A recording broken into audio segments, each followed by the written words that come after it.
Assalamualaikum warahmatullahi wabarakatuh. Perkenalkan, nama saya Rizky Zulfiansyah, NIM 2201080.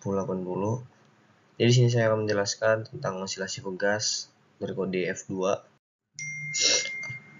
Abstrak. Praktikum osilasi pegas bertujuan untuk menentukan tetapan pegas dengan melakukan percobaan ayunan pegas yang dibebani dan menentukan percepatan gravitasi dengan mengukur panjang pegas yang dibebani dan menentukan percepatan gravitasi dan mengukur panjang pegas dengan menggunakan PET projectile motion simulation. Bab 1 pendahuluan 1.1 latar belakang. Dalam kehidupan sehari-hari, pegas memiliki peran penting dalam pegas sangat dibutuhkan dalam aktivitas sehari-hari. Bukti penggunaan pegas di kehidupan kita adalah penggunaan pegas pada shock breaker pada motor yang kita gunakan. Ternyata dengan memanfaatkan sifat dari pegas dapat diperoleh sebuah keuntungan dengan adanya pegas pada motor sehingga lebih nyaman untuk digunakan di kehidupan sehari-hari. Pegas apabila diberi beban dan simpangan akan menimbulkan sebuah gerakan, yaitu gerakan harmonik. Yang gerakan itu sendiri dipengaruhi oleh gaya dari pegas, itu juga dipengaruhi oleh faktor nilai tetapan pegas itu sendiri. Oleh karena itu akan dilakukan percobaan tetapan pegas untuk detail pengertian dan pemahaman. Tujuan 1. Menentukan tetapan pegas dengan melakukan percobaan ayunan pegas yang dibebani. 2. Menentukan percepatan gravitasi dan mengukur panjang pegas yang dibebani. Dan yang 1.3 ada permasalahan. 1. Bagaimana menentukan konstanta pegas. 2. Bagaimana menentukan percepatan gravitasi. Di sini ada bab 2, dasar teori. 2.1 Osilasi. Gerak harmonik sederhana merupakan suatu gerak osilasi benda yang dipengaruhi oleh gaya pemulih osilasi benda yang dipengaruhi oleh gaya pemulih yang linier dan tidak mengalami gesekan. Sehingga tidak mengalami gesekan, pengurangan disipasi tenaga. Osilasi harmonik sederhana juga dapat diartikan sebagai suatu sistem yang bergetar di mana gaya pulih berbanding lurus dengan negatif simpangannya. Gerak osilasi yang memenuhi hukum Hooke seperti sistem pegas dan massa disebut dengan gerak harmonik sederhana. Di sini ada metodologi.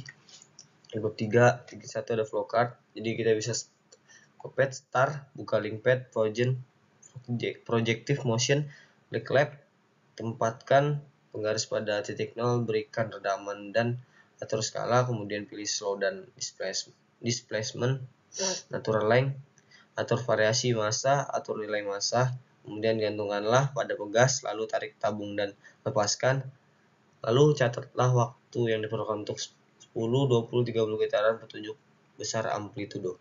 Kita bisa melakukan praktiknya. Ini kita atur gravitinya menjadi 9,8 seperti yang di data. Kemudian gravitinya itu 9,8, dampingnya non.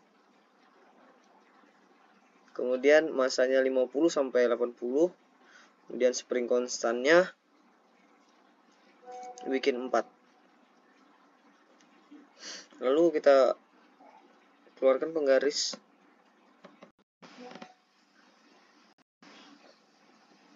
Kemudian kita samaratakan dulu.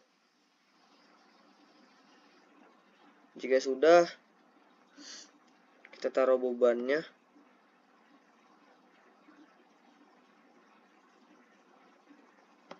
Seberat 50. Kita atur sampai ke pas di sampingannya 50. Dan kita keluarkan waktunya, time, kita aktifkan. Lalu kita mulai dalam 1 kali putaran.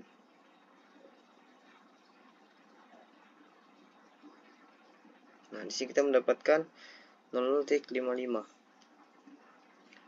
Dan jadi begitulah cara menghitungnya.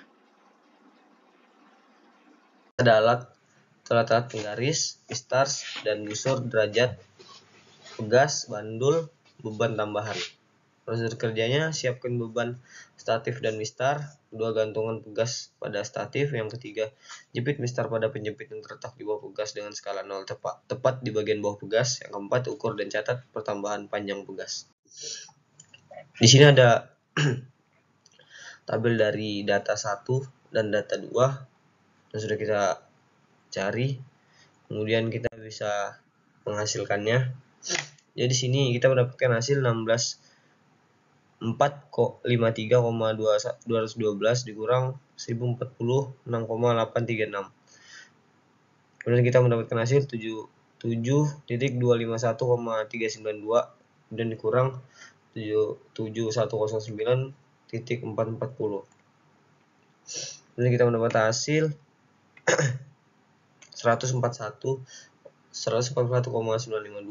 per 21.184 dan dihasilkan mendapatkan 6,790. Dan di sini ada data 2-nya.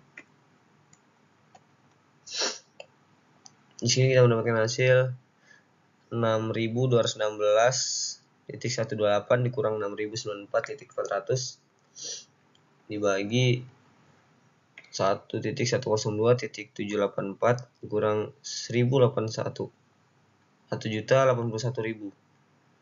Jadi hasilnya 121.000 bagi 21.184 dan hasilnya mendapatkan 5,74622.